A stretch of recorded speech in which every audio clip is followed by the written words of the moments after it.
कवन गाँव है? ना बताई। ना बताई बा। ना बताई। का नाम है भैया गाँव का? ना बताई। ए भैया तो ले का स्कूल में पढ़ले वा का एक कुछ देखा बता क्यों भुलाला तो बताओ जरा बेटा ई कवन गाँव बा बता दा बेटा। समझत ना बा ना बताई।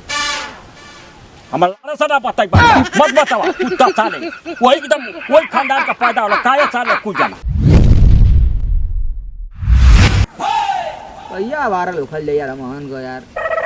देखा सुबह से वीडियो डाली है 10 आदमी देखा। ए बाबू ए भैया ओ बाबा बात ही बाबू के हम रास्ता तनी भटक गए बेटा। हां आ देखबा हमके उचलंगपुर जाए के हां लेकिन हम भुला गए सलाह हम गाँव भांगे न चलते के गाँव में कहाँ से क्यों कवन गाँव बता दे बता हम जान जी बाबू। अच्छा कवन गाँव है? ना बताई।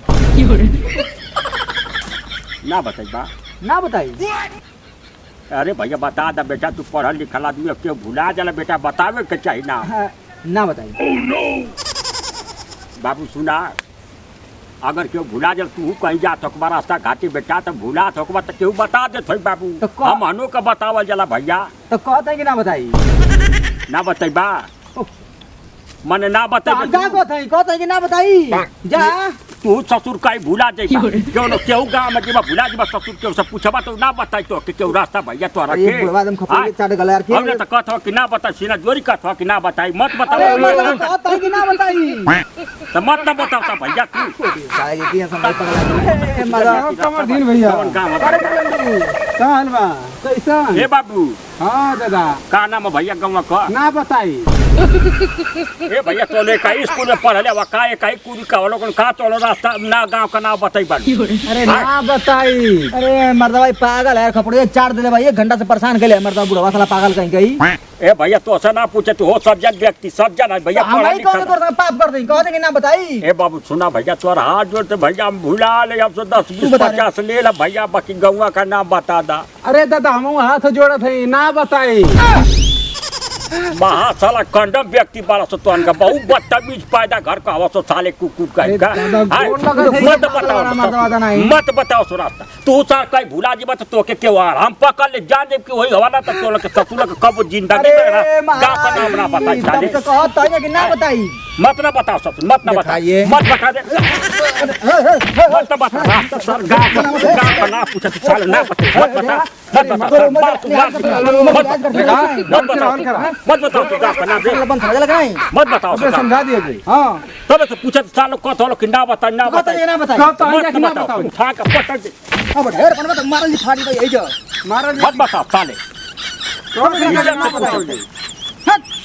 दिमाग चाट दला मर्दा पागल है का रे बुढ़ा मरले तो गिरा ना बता ये साल लो पता ना कौन ससुरा कल्चर के फायदा हो ससुरा नाम ना बता ये लोग गांव को साले कुछ हैं ए भैया हां दादा ए बाबू भाई हम भुला गए हमारा समझ ही में ना तो दिमाग है ना वही ससुरा दूगो ससुरा कमन कंडम लड़का बैठल तो ससुरा आवारा साले आज पूछली गाँव का नाम बता सालो कहत कि ना बताई।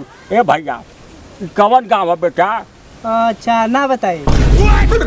तू वही तरह का पैदा हुआ का सा ना बताई बा महाराष्ट्र एकदम पागल हो बकुल ना ना मैंने पूछा तेरा रास्ता तो ना बता चले बेटा देखा तोर गोड़ धरती बता दे बेटा बता अरे दे हम भैया चार गोड़ दादी दादा ना बताई।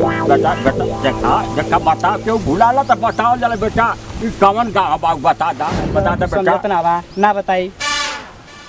हमारा सदा बताई बा मत बतावा कुत्ता साले वही एकदम वही खानदान का पैदा होला काया साले कुछ जाना जब पूछे सर कहतवा ना बताई हराम खोर कहीं का समझाता ना होला ना का समझता ना बताई मत बताओ साले जो मत बता हट मत बता साले कुत्ता कहीं का मत ए दादा आवाज बताइयो का बतले बा कुछ सार कहतवा ना बताई फिर बोला तो साले तू समझी ना ढंग से बताओ के बता दे तो मत बता साला कुत्ता कहीं का तबे से तो वे हम बताओ थी तब से बता तो का बताओ तू समझी ना पात था गौवा का ना बताई तबे से हमारा दिमाग चटले खाली ना बताओ था कहो भैया गौवा का नाम ना बताई। हां चोर की ज्यादा हो सब पूरा तबे से वालों लड़का पजामा बड़ा तू हाय ज्यादा भैया गलती हो गई पूरा एकदम दिमाग चट के रख देला महाराज तेल चाटा लिया सब कई सदा ससुरा रख देले आवसो रे जदा तक कि अंग्रेज वो से पहले के जमाना का सरवा ना धैले आवसो ने तो नामे ना मिलल सालो